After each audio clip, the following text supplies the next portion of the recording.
yarasanze ejo bundi rabimbwira ngo nzabwira abanyarwanda ngo mbabwire ngo umuntu wese uzi ko Imana yavuganye nawe irambwira ngo mbwire cyane cyane abantu bafite abantu zabanga Imana izabatabara nyuma y'imvura ngo izabahe kugira ubwoba ngo abo gupfa bo barimo barapfa n'ubu ngubu ni ruta bagomeye Imana barimo barapfa.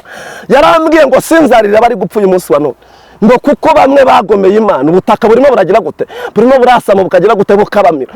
Simenya kwivugira ku mbuga nkoranyambaga ndari ndimo ndira ngo nta sezerano bafite kuko Imana si Satani bajya gusaba ubutunzi ngo zana umugore wazana umwana wawe. Imana itangira ubuntu ntimena amaraso kugira ngo ihe Jide ntimena amaraso kugira ngo ihe bagenzi banjye barahangaha ahubwo imena amaraso kubw'urukundo agize gute yadukunze ari rwo Imana inyereka ko imbwira ngo mu 1890 imbwira iryo jambo irambwira ngo igihugu cyacu cyari kinini kitaragabanywaho imbibi.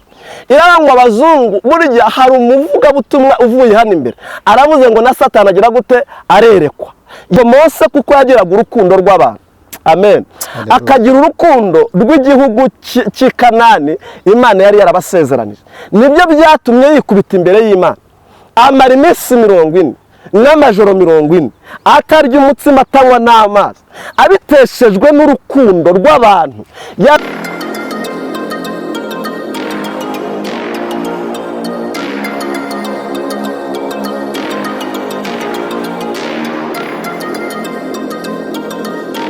Neza y'Imana rero nibana nawe kandi umugisha w'Imana ukomo ndetse nabawe bose umugani abereka umugani wa Amerika, Aziya, Burayi, Afrika. Reka mwese tubasuhuze kandi tubifurize ineza y'Imana, tubifurize umugisha w'Imana. Uwiteka Imana wagirire neza, Uwiteka Imana bumvire kandi Uwiteka bumve gutaka kwanyu mu izina rya Yesu Kristo. Uyu ni Umusaraba TV rero nimba utakora subscribe kugira ngo tujye tubana umunsi ku munsi mu butumwa bwiza tuzatunyuzaho kugira ngo uwa mbere mu kubona dukeneye ko abantu bahinduka kandi bakamenya ukuri kandi ukuri ni Yesu, ukuri ni ijambo ry'Imana. Dushimye Imana ko yongeye kuduhuza n'umukozi w'Imana Egide. Kandi tumaze igihe tutabonana ariko dushimye Imana ko yamurinze natwe katurinda tukaba twongeye gura tutishwe n'ibyaha. Izina ry'Imana yabwe cyubahiro. Egide turagusohoje. Nanjye ndabashuje mu izina rya Yesu. Amahoro kuri twese. Umwaka mushya muhire. Kuri twese cyane. Ariko Dani nabyo umwaka mushya muhire. Umwaka mushya nyamara. Ariko uzuko twaherukanaga ko kuri mwaka watambutse. Twaherukaga 2024. Imana ishimwe ko twongeye guhura tutishwe n'ibyaha. Imana ishimwe. Amen. Watangiye umwaka utusoza undi gute? Natangiye umwaka neza, undi nawushoje neza. Nta gikuba cyabaye mu muryango wanjye. N'ibyabaye ku mukiranutsi yavuze ngo ibyago n'amakuba nibyishi ku mukiranutsi. Buriya sinjya ntanarizwa n'amakuba kuko nzi yuko ari umukiranutsi 100%. Yaje ubwo nyakira uko yaje ndavuga ngo ibyo biziye umukiranutsi. Yego. Rumva mu itangiriro ry'umwaka twagize ibyago mpfusha amasenge ariko kuri jewe bari nk'ibintu bisanzwe. Kubera ko namenye ko ari ryo rembo. Niryo rembo niyo nzira n'ukuri tugomba kunyuramo. Rero sinjya ngira ikibazo cyo kuba umuntu wanjye agiye ahubwo ngira ikibazo cyo kubaza ngo agiye. Gupfa rero ko kuri je ni ibintu bisanzwe. Cyane ko ari rembo rya twese tuba turi ku murongo cyane. Uwo murongo ugezeho ni witugenda cyane. Ahandi byagendaga ariko ndashima Imana ndakomeye ndacyahamya Yesu Kristo nk'umwami n'umukiza. Ugomeze neza cyane mu kuri ndetse no mu mwuka. Imana ishimwe cyane. No ku mubiri usura ntameze neza nepo. Urakeye barakuza tumba. Urakeye cyane rwose. Gutindana n'Imana niko bimera. Iyo watindanye n'Imana usanayo. Shaka usanga uri mu bisubizo. Igihe cyose twese ibisubizo tubihoramo. Ega ntago ari byo twebwe turindira ngo bizaza ryari. N'uyu munsi wa none nashujwe kuko naramutse mpumeka umwuka w'abazima. Imana ishimwe cyane kandi Imana iguha umugisha n'uyu munsi wasujwe ko nezera yuko abaryama bose ntabwo ariko babyuka. Dushimye Imana ko twaryamye tukabyuka. Nabyo nirindi shimwe tuba dufite kandi twaba kubishimira Imana cyetse tutanyurwa cyangwa se turabana bingaye ngo tutashima ariko Yesu yakoze abwo icyubahiro. Haleluya muhaye icyubahiro n'ukuri n'amaboko yo. Egide iminsi imeze ite? Iminsi uri kubibona gute mu buryo bw'imisenge mu buryo bw'agakiza? Uri kubona bimeze bite? Turi mu minsi y'imperuka ariko uko tugera twegera tugera dusatira kugaruka kwa Yesu. Ese uyu munsi abera bahagaze bate? Urabona barinze ubugingo bwabo gute muri no minsi? Ku kintu cyitwa abera jewe ndiheraho. Ntago njya nkunda abantu badakunda competition. Kuko nkunda amarushanwa cyane. sinshaka kwicara mu mahoro nk'uko abantu benshi bivuza ko bazahora bicaye batarwana. Nkunda competition, nkunda amarushanwa abantu baba barimo, nanjye nkunda kugendera muri ayo marushanwa. So abantu benshi rero bari mu gikuba cyo kutareba barebesheje umubiri, bagaterwa n'ubwoba n'ibyo bumva hirya no hino, ariko ntibakunda competition. Iyo uzaba umunyambaraga rero uhora muri competition, uhora mu marushanwa. Nicyo kikubwira ko uri umwana w'Imana, nuko uhora mu marushanwa. Mureke erega ibyahanuwe bisohore, abahanuzi bagira agaciro. Sibyo n'Imana kandi yabivuze igira gute, igira agaciro mu byo yagize gute, mu byo yavuze. Rero iminsi sinyibona nk'iminsi idasanzwe, ahubwo nyibona nk'iminsi nyine abera bakwiriye kugiramo competition, bakwiriye kumenya neza ko bakwiriye guhanganira namwo n'imbaraga za Satani. Ubwo duherukana narakubwiye ngo uru rugamba turiho si urw'abantu, ni Kristo na Satani bari kurwana, ariko uyu munsi ruremereye ubwoko bw'Imana. Kandi intambara ntago zizabura kubaho nepo, icyo kintu njya nkikubwira. Mu gihe iya Yesu na Satani itararangira uyu munsi ngo abera b'Imana batahe, ni nako no mu isi intambara itazagera gute, itazarangira. Niyo mpamvu rero duhora duteze amaso, duhora duhanganira mu izo ntambara bavuga, duhora turi ready rero yo kuzazirwana kandi tuzazitsinda, kuko Yesu Kristo niwe uzaturwanira akanadutsindira. Ese agaciro k'umuhanuzi nuko ibyo azahanura bizasobanurwa nibwo azagira agaciro? Iteka ryose umuhanuzi agira agaciro, kuko umwuka w'Uwiteka uba umuriho. Yahanura atahanura azakomeza kugira agaciro. Kandi byiza n'ubundi umuhanuzi wemerwa nuko nicyo yahanuye kigira gute, gisohora. Ni ngombwa rero yuko ibyo bahanuye bigomba no kugira gute, no gusohora. Dufite abahanuzi bamwe na bamwe ashobora guhanura ibyago akahita afata itatu kugira ngo bisohore, kugira ngo nyine ngo yemerwe ko ari umuhanuzi wa nyawo. Muremeranya? Reka nkubwire Nepo, ntago nemeranya abantu bavuga ati kuko nahanuye reka njye gufata itatu bisohore. Sibyo? Kuko guhanura ni kimwe, n'ubisohoza ni Kristo Yesu. Uwaguhaye impano, sibyo, afite n'ububasha bwo gusohoza icyo yashyize muri wo. Gusenga ni iby'umwihariko, gusenga bibaho, ariko ntuzasenge kubera ko wahanuye ngo uvuge ngo ngiye gusenga kubera ko nasengeye Nepo ngo agire icyo abona kugira ngo gisohore.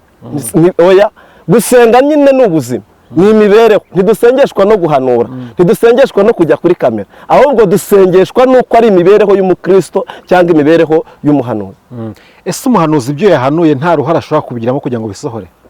Uruhare rwa mbere ni uko agomba kumenya rules, amategeko y'Imana, mu cy'umwuka wera mutegeka cyo kubana n'Imana. Iyo wagendanye n'Imana mu kuri no mu mwuka nta kabuza, sina ngombwa kuhanura, wanaremesha ururimi bitewe n'imibanire yawe n'Imana. Ubaka kanya mwene data se namaze kugusengera akavuga ngo kandi ngo kuko azi ko ari umwana w'Imana icyo akwatiyeho kirakubaho, nuko nyine afite imibanire n'Imana.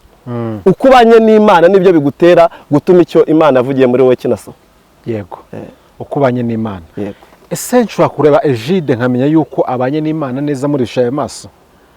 Amaso y'umubiri ntashobora kubikwereka, kuko hari abambaye uruhu rw'intama ariko imbere y'amasega arya. Cyokora icya mbere cyo ni uko ushobora kuba mbere na mbere mu cyitwa umwuka w'Uwiteka ari muri wowe, ushobora kumenya. Kabiri, nta nubwo nkwiye kwitwaza kuvuga yuko utamenya n'imbuto nera nazo, nubwo watubwira ko muzatumenyera ku mbuto twera. Hari abantu bera imbuto hano hanze bazi gukora ibintu byiza bagakorera umugisha, ariko imbere ari iki, ari n'inyamaswa. Babo barahari, umuntu akaguha akaguhereza ikiganza cyangwa akaguhereza ibyo aguhereza ukabona ko yera imbuto, cyangwa imbuto akazerera hano kumugaragara aho uzireba, ariko yagera hara hirya agakora ibibi aho utamureba. Yego, nibo mpamvu nakubwiye ubushize tuba tugana navuga nti ibintu kumbwira ngo imbuto tuzamenya ku mbuto ntago bihagije. Ntago ibyo bihagije rwose.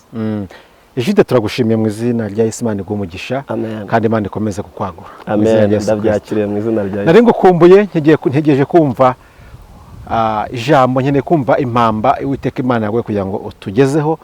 Ngiye kwicara hasi ntega amatwi nanjye numva icyo Mwuka abwira amatora mu misi ya none. Amen. Reka tugusabe noneho usenga Imana ukumva ko y'urugendo ko nguko. Ni karibu. Turagushimye Uwiteka Mana yacu, turaguhimbaje, tugushimiye ko wongeye kudukingurira amarembo uyu munsi wa none, kongera kuduhuza n'iki kinyamakuru. Nuhabwe icyubahiro. Ni iminsi myinshi ishize abera bawe batumva ijambo rikomoka mu kanwa k'igikoresho mburamumaro, nk'uko Pawulo yavuze ko ari igikoresho mburamumaro. Nanjye ubwanjye rero ndi igikoresho mburamumaro imbere yawe, nkora ibyo unkoresheje, ntago nakora ibyo nikoresheje. Aka kanya ndasenze, natuye amagambo meza imbere y'ubwoko bwawe bugiye kumva ijambo ryawe, ubaho umutima wo kumva ndetse no kukumvira, aho bari hirya no hino ku isi, muri Afurika, ku mugabane w'Uburayi, ku mugabane wa Amerika, ab'uruhu rwera, ab'uruhu rwirabura, abo bose ubahe kumva ijambo ryawe ndetse no kuryumvira. Aka kanya rero turagushimiye kubw'akanya uduhereje, ukomeze ubane natwe. Buri muntu wese umugirire neza, umuhe kuramuka, umuhe ubugingo buhoraho, umuhe imbaraga, umuhe gukomera. Muri iyi minsi abantu babuze imbaraga z'umutima, babuze gukomera kubera ibintu bagenda bumva hirya no hino, ariko kuko ari we nkomezi, uduha imbaraga zo gukomera mu mutima ndetse no gukomeza inzira z'igisiyoni mu mitima yacu. Urakoze mwami wacu rero, ngaho ukomeze gufungura amatwi yacu n'imitima kugira ngo twumve ijambo ryawe no iteka ryose mu izina rya Yesu, amen. Imana ishimwe cyane. Tugiye gusoma ijambo ry'Imana. Mbere na mbere ijambo ry'Imana, nari mbakumbuye abantu bo ku Musaraba TV, nari mbakumbuye. Hari haciyemo igihe kirekire tutaboneka imbere y'ubwiza bw'Imana. Tugiye gusoma ijambo ry'Imana tubonera mu gitabo cya mbere cya Timoteyo,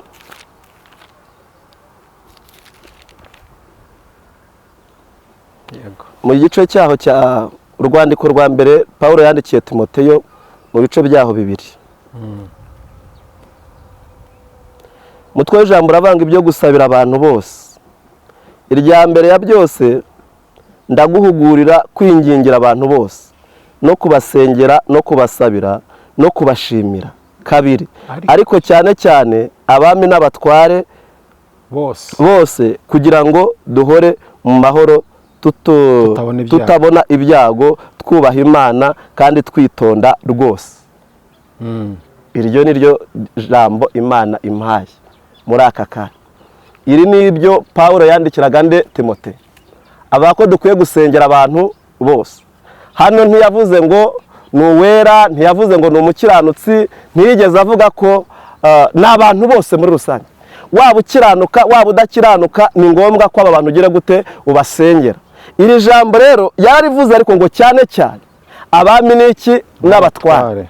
Uyu munsi twese turimo turumva impuha z'intambara, ibyo bavuga hirya no hino, yaba ari ku mbuga nkoranyambaga, yaba ari mu bahanuzi bari guhanura, n'abandi bantu bose turagenda gutya tukumva abantu barimo bavuga izo mpuha. Ariko ntibikuyeho ko icyo Imana yavuganye na Nepo kizagira gute kizasohora. Niyo mpamvu Imana ikeneye abantu bakwiriye kujya ku mavi bagasenga, kuko twabonye Mose yakoze ikintu gikomeye cyane. Aroni ubwo yari amaze kwinjira mu kibi, anategetse ko abantu bakura impeta zabo ku matwi, ngo aragenda araziyaza, azikuramo ikimasa, ngo barakiramya, baragihimbaza, mbese bagikorera imihango, baravuga bati iki nicyo cyadukuye muri Egiputa, igihe Mose yatindaga hehe ku musozi. Ariko Mose kuko yagiraga urukundo rw'abantu, amen, akagira urukundo rw'igihugu cy'i Kanani Imana yari yarabasezeranije, nibyo byatumye yikubita imbere y'Imana, amara iminsi 40 n'amajoro 40 atarya umutsima, atanywa n'amazi, abiteshejwe n'urukundo rw'abantu yari ari kumwe nabo, abiteshejwe n'urukundo n'imbaraga Imana yari yakuje umuntu mu gihugu cya Egiputa. Niyo mpamvu uyu munsi wa none abantu dukwiriye kubera amaso igihugu cyacu. Reka mbivuge, kuko njya mvuga ngo umuntu udakunda igihugu cye nta nubwo azakunda Kanani, nta nubwo azakunda ubwami bw'ijuru. Niyo mpamvu uyu munsi wa none dufite abantu ariko batagize umutima w'ubunyamuntu, ngo yumve yuko uyu munsi yagira ishyaka ryo gusengera igihugu cye, ahubwo akamera nka wa muntu utemisha amagize gute aryicaye. Niyo mpamvu ejo bundi Imana nyeretse iyerekwa rikomeye cyane. Imana inyereka ko imbwira ngo mu 1890 imbwira iryo jambo, irambwira ngo igihugu cyacu cyari kinini kitaragabanywaho imbibi. Irangwa abazungu, burya hari umuvugabutumwa uvuye hano imbere aravuze ngo na Satani agira gute arerekwa. Yabivuze ndabyumva cyane, ngo abazungu bari bafite iyo gahunda, bagashaka buhake ngo bari bareretswe ku gihugu cyacu ko bagomba kugihanagura ku ikarita y'isi kikavaho kubera ko babonaga yuko kizaba ikinyembaraga mu gihe kidasanzwe. Ubwo duherukana narakubwiye ngo Imana ikorera mu binyantege nke. Nepo ntabwo Imana izajya gukora mu banyamerika. Bibwira ko bafite ubwenge, bibwira ko ari abanyambaraga mu mbaraga za rutura, ariko ntabwo Imana izakora muri bari, ahubwo izakorera mu gahugu kadafite ishusho. Izakorera ku muntu nka Egide ukomoka mu muryango epfiriye, aho abantu bose bareba yuko ibintu bitagira gute bitashoboka. Turahirwa rero, turi abanyamahirwe ku mugabane w'isi no ku mugabane w'iki wa Afurika. Turi gatoya kandi buri muntu wese ashaka kutwogeraho iki h'uburimiro, ariko dufite isezerano ry'Imana. Mwene data Imana imuha umugisha, yavuze ku isezerano. Dufite isezerano ry'Imana. Imana yarasanze ejo bundi irabimbwira ngo nzabwire abanyarwanda, ngo mbabwire ngo umuntu wese uzi ko Imana yavuganye nawe, irambwira ngo mbwire cyane cyane abantu bafite ubuhanuzi banga Imana izabatabara nyuma y'imvura, ngo izabaha amazu, ngo nyuma y'imvura ngo izabaha amamodoka. Irambwira ngo si Imana yavuze icyo kintu. Iyo modoka izaguha uzagendamo wenyine abantu barashize. Imana isaba ibitambo by'uko abantu bapfa kugira ngo isohoze ibyo abantu yabasezeranije. Iyo nzu uzayinjiramo gute amaraso y'abantu yaramenetse? Uzajya muri iyo nzu usinzira ngo ni Imana yayiguha. Uyu munsi niko gukora kw'Imana. Imana ikorera muri iki gihe abantu bose bacecetse. Imana irambwira ngo mbwire abantu bafite amasezerano ko nta sezerano bafite. Irabimbwira ngo nta sezerano bafite, kuko Imana si Satani bajya gusaba ubutunzi ngo zana umugore wawe, zana umwana wawe. Imana itangira ubuntu, ntimena amaraso kugira ngo ihe Egide, ntimena amaraso kugira ngo ihe bagenzi banjye bari ahangaha, ahubwo imena amaraso kubw'urukundo agize gute yadukunze, ari rwo Kristo Yesu yadukunze akamena amaraso ye, akatubambirwa ku musaraba tukabambura. Ikindi cya kabiri, Imana yambwiye ngo umuntu udakunda igihugu cye n'ubwami bwo mu ijuru ntabwo azabukunda, kuko udakunze igihugu cyawe gakondo, brandi yawe ni igihugu cyawe, brandi yawe ni Kristo Yesu. Nudakunda igihugu cyawe nta nubwo uzabukunze n'iki n'ijuru. Dufite abantu rero birirwa bahanura ibyago n'amakuba kandi benshi bataratumwe n'Imana, bavuga bati ahubwo bo babitse amasezerano y'amahoro, bavuga bati reka tujye guhanura, tuba abahanuzi b'ibigoryi tujye guhanura, duhanure tuvuga ngo nyuma y'intambara ngo Imana izabaha amazu. Iyo naravuze ngo Imana izama icyo gihe abantu bapfuye, izanye zinjyane muri abo bantu igire gute inyure. Ibyo izama se uzaba ko bivuye mu kuboko kw'Imana? Uyu munsi wa none ntiyakoresha Nepo iyo nzu ndi kuririra nayo Nepo akayima ariho ari muzima bidasabye igitambo cy'abana be? Ntiyakoresha uyu mwene data imodoka akayima bitagombye ko abantu bapfa? Ntabwo Imana itanga kubera ko abantu bapfuye, ntabwo yabuze ibyiza gute ibyitanga. Hanyuma irambwira ngo nzongere mbwire abanyarwanda 1890 ubutaka bw'u Rwanda uko bwahoze, Imana yarambwiye ngo nzababwire ngo nta nakadomo kabuzeho, bwose buzagaruka ku banyarwanda, kuko Imana ishaka kwagura igihugu cy'u Rwanda. Uyu munsi wa none navuze ngo nkunda abantu bajya muri competition. Umuntu utarwanira competition ngo arwanire ubwigenge, uwo nguwo ntabwo ari umuntu w'Imana.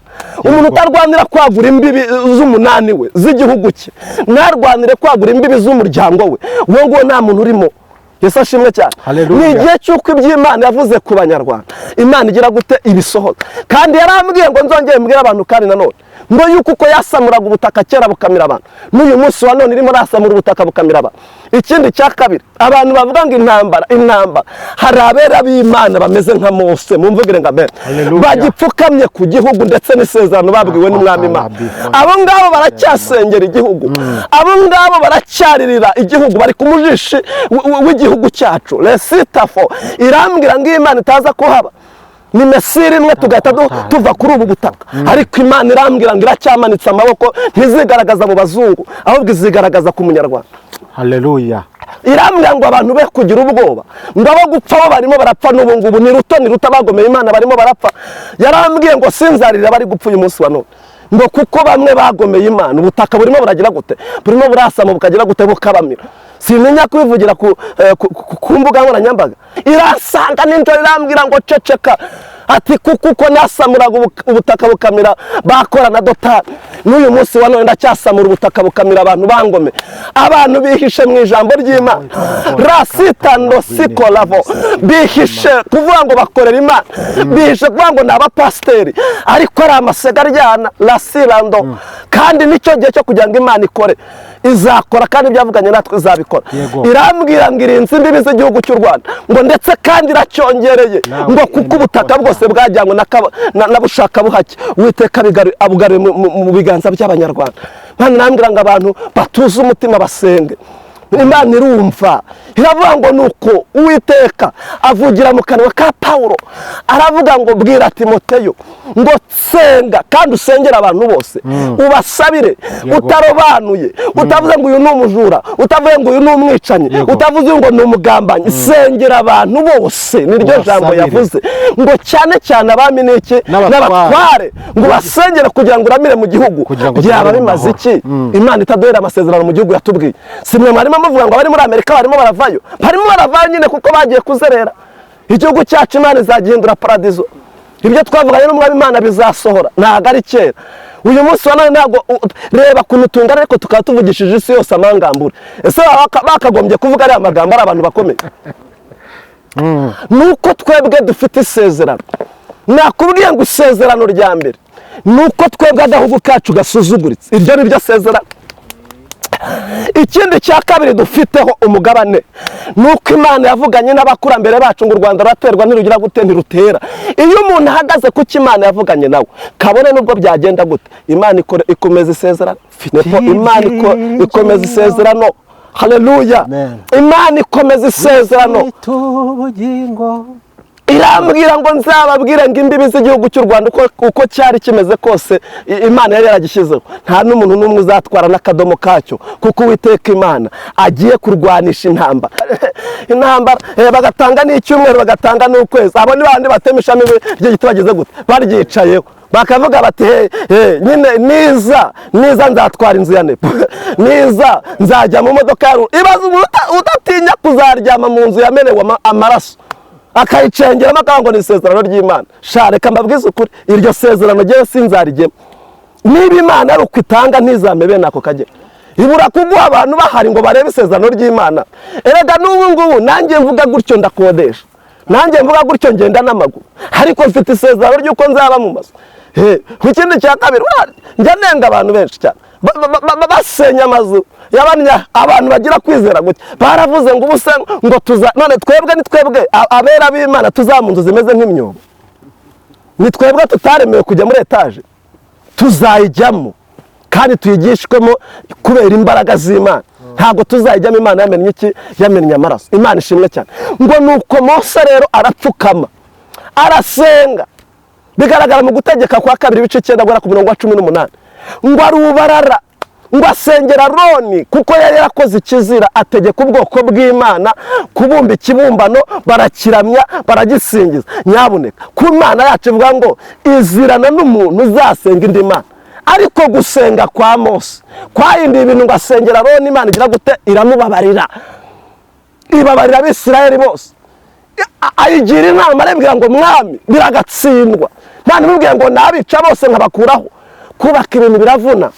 Yesu ashimwe cyane. Imana yatwubakiye igihugu ni nayo ivuga ngo izaza kugisenya. Ayiwe biravuna kubaka.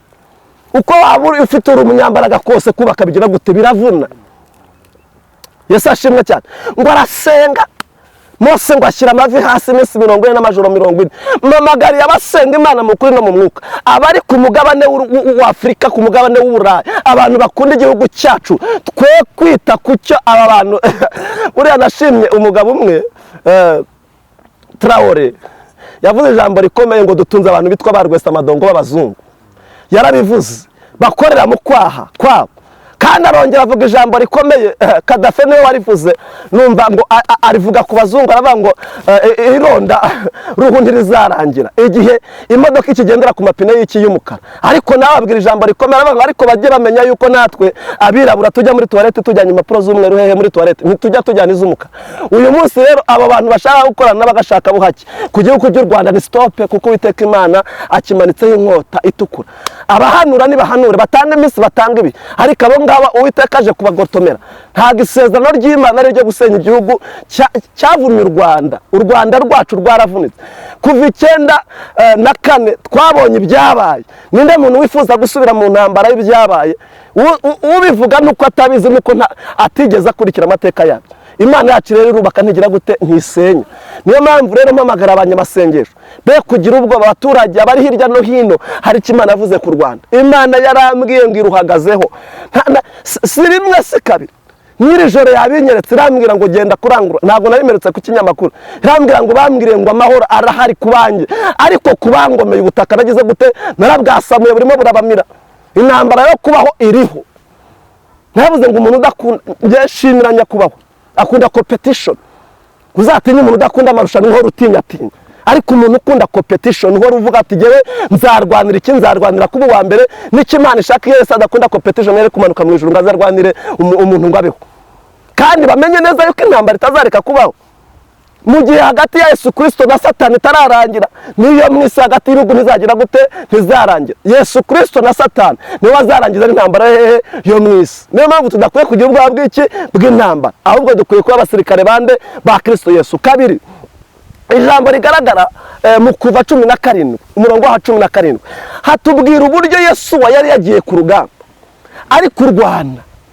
Mose yamubwira ngo jya ku rugamba, nanjye ndazamuka umusozi, ndatwara inkoni yanjye, ndajyana na Aroni na Huri, murwane nanjye ndakoresha isengesho la sita folando, mpamagarira abantu bameze nka Mose, mpamagarira abantu bameze nka Awuri, mpamagarira abantu bameze nka Aroni, nibaze turwane urugamba rw'igihugu cyacu turukure ku ngoyi y'abadayimoni. Abavuga ko bizaba ntabwo bizaba, natwe turi kumwe n'Imana isumba byose, turi kumwe n'abasirikare bambaye full combat, natwe turi abasirikare mu kuri ndetse no mu mwuka. Umuntu utagirira ishyaka igihugu cye ntazagira n'ishyaka gakondo. Ese reka nkubaza, abagore nibo bajya bagira ibanga, nipo reka nkubwize ukuri, buriya wibye ukiba byanyabyo bakaza kugusaka, umugore yavuga ngo umugabo wanjye yibye, vuga ngo nta nubwo yabivuga kabone nubwo baba barimo bagufatira mu cyuho, kubera urukundo akunze iki, umugabo we. Uyu munsi wa none abantu babuze urukundo rwo gukunda igihugu cyabo, bise abanyamahanga. Nicyo kibazo abantu dufite. Ariko ngo nuko Mose ajya ku musozi, ngo yamanika amaboko, Yesu agakubita Abimeleki akabanesha, ngo yaruha amaboko yamanuka Abimeleki bakanesha Abisirayeli. Ngo nuko bajya inama, nyene abantu tujya inama, nyene abagabo nka Aroni na Huri, kandi namwe hano murahari, tujya inama ku gihugu cyacu. Uyu munsi wa none abantu birirwa bari ese wowe urakijijwe 100%?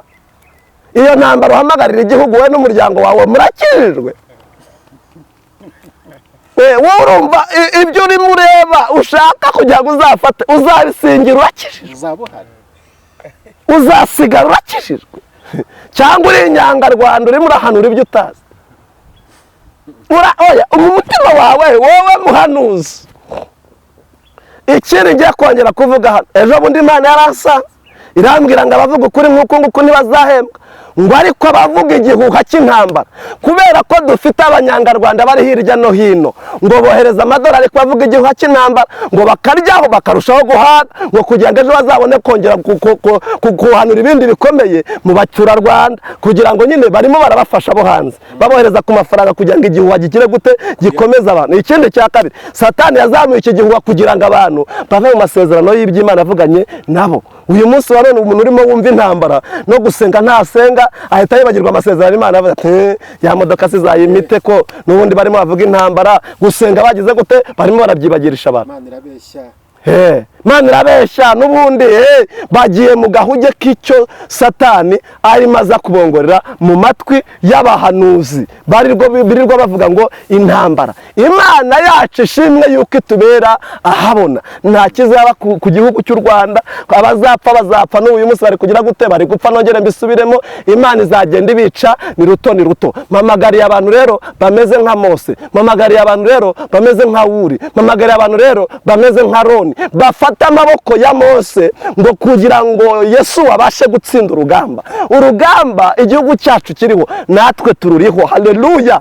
Nubwo bafite intwaro z'intambara, natwe dufite intwaro yacu, ariyo jambo ry'Imana, kandi tuzatsinda umuzungu wese, tuzatsinda South Africa, tuzatsinda Congo, tuzatsinda Burundi. Icyo tuzi cyo nuko turwanira mu kuri, kandi tuzagira gute, tuzanesha. Twebwe nibareka amateka arimo arisubiramo, ibi tureba n'iby'amateka yisubiramo kugira ngo Imana yagura imbibi z'iby'igihugu cyacu yagize gute, yavuzeho. Ijambo rero ryatubwiye ngo nuko Pawulo abwira Timoteyo ngo musengere abantu bose, ngo ariko cyane cyane abami n'abatambyi. Wowe urimo urasenga ute? Wowe urimo urasengera nde? Aho nturi gusenga uvuga ngo ibyago bigurira igihugu, ijambo riratubwiye ngo cyane cyane abami n'abatambyi, abo nabo bakwiriye imbaraga z'amasengesho, igihugu gikwiriye imbaraga z'amasengesho, abahanuzi bakwiriye imbaraga z'amasengesho, abari ku rugamba bakwiriye imbaraga z'amasengesho. Bene data, nicyo gihe, ntabwo ari igihe cyo kuryama, si igihe cyo gusinzira, si igihe cyo kwicara mu munezero, ni igihe cyo kugira ngo duhaguruke natwe dufatane amaboko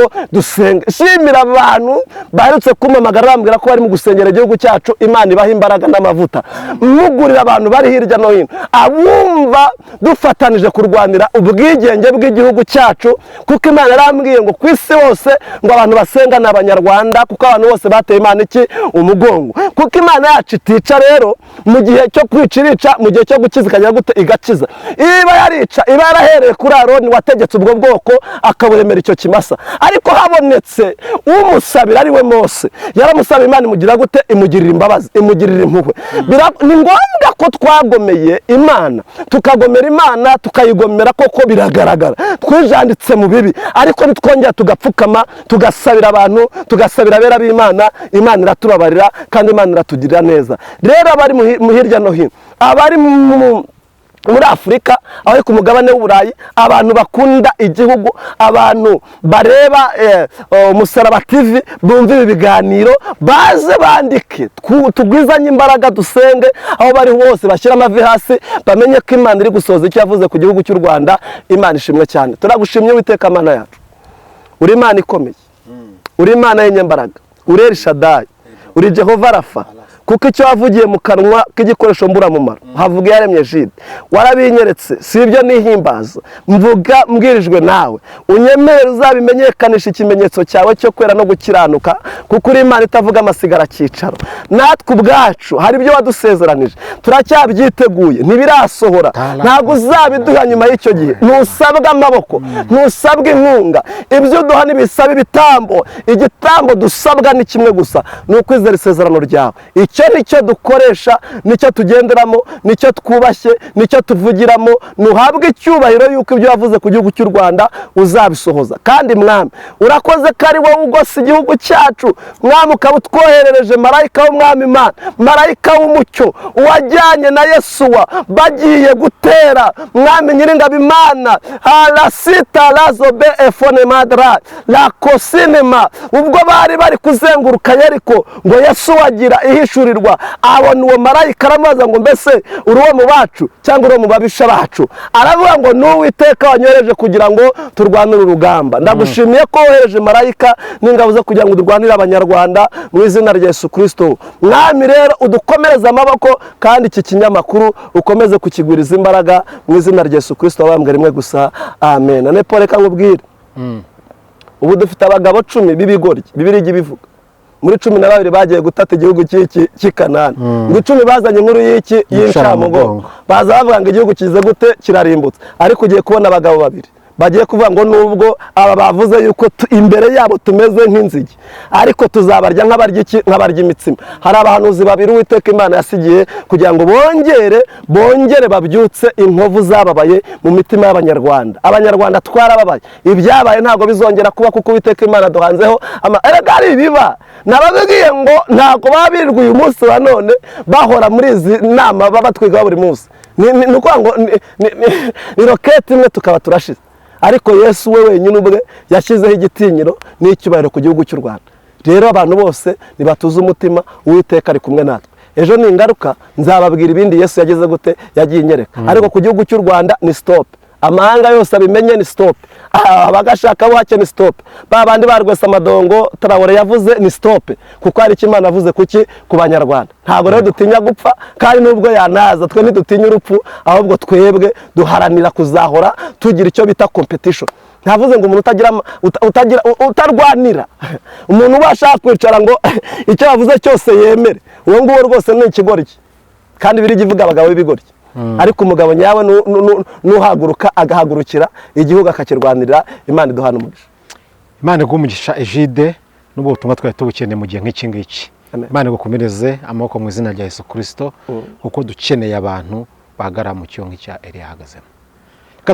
Tugusabira umugisha, ariko tuguhe n'akanya utange nimero za telefone ntabwo wagenda utazitanze kugira ngo ugukenera abe yakubona. Ni karibu. 078 233 014 078 233 014. Imana ishimwe, niyo nimero abantu bambonaho. Abifuza ariko ko cyane ko dukwiriye gukomezanya gufata mu mugongo igihugu cyacu, twe kumera nk'indyarya z'abafarisayo zirimo zitema igiti zikicayeho, kibaza ngo bazaba ari munsi y'ubutaka cyangwa azaba ari mu kirere, sinzi hazaba ari. Imana yacu ishimwe. Reka rero mbasengere, mbasabira umugisha, mbasabira gukomera, umutima wawo waguke, kandi ishimira cyane abantu bakurikira ibiganiro by'Umusaraba TV.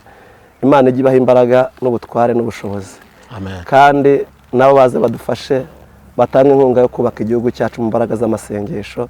Imana ishimwe cyane. Turagushimye Uwiteka Mana yacu, turaguhimbaje, tugushimiye ku bw'aka kanya, tugushimiye kubwira ijambo Mwami nyiribihe Imana rigere mu mitima y'abihebye. Hari abanyarwanda bihebye, ari abari mu gihugu, ari abari hanze, hari ndetse n'abaturanyi bacu batari abanyarwanda bazi ubwitange bw'igihugu cy'u Rwanda. Abo nabo Mwami bagereho, ubahe gukomera, ubahe kugwiza imbaraga, ubahe kuba mu ruhande rwabo, cyane ugere mu mitima yabo, ubahe icyo umutima wabo wifuza. Amasezerano ni menshi waduhaye, wanaduhaye ko tuzaramira mu gihugu cyacu. Igihugu cyacu ntitwagisumbisha amahanga, ntitwagisumbisha Amerika, ntitwagisumbisha Uburayi. Igihugu cyacu ni igihugu cyacu waduhaye, wakiduhaye nka gakondo. Brande yanjye ni igihugu cy'u Rwanda, brande y'abankomokaho ni igihugu cy'u Rwanda. Niyo mpamvu Mwami nyiribihe Imana tuzakomeza kucyubararaho kugeza iteka ryose, kugeza kugaruka kwawe. Rero buri muntu wese umuha imbaraga n'ubutware n'ubushobozi bwo gukomera ku gihugu cye, ndetse no kugisengera iteka ataruhuka ku manywa na nijoro. Kandi nkangurira na buri muntu wese Mwami uri hirya no hino, umuha imbaraga zo gukunda igihugu no kugisengera iteka ryose mu izina rya Yesu. Amen. Ejide Imana igumugisha. Ndawakiriye. Dushimiye umuntu wese abanye natwe muri icyo kiganiro. Dusubikiye aha ngaha ikiganiro cyacu ku Musaraba TV nakagaruka. Ciao ciao.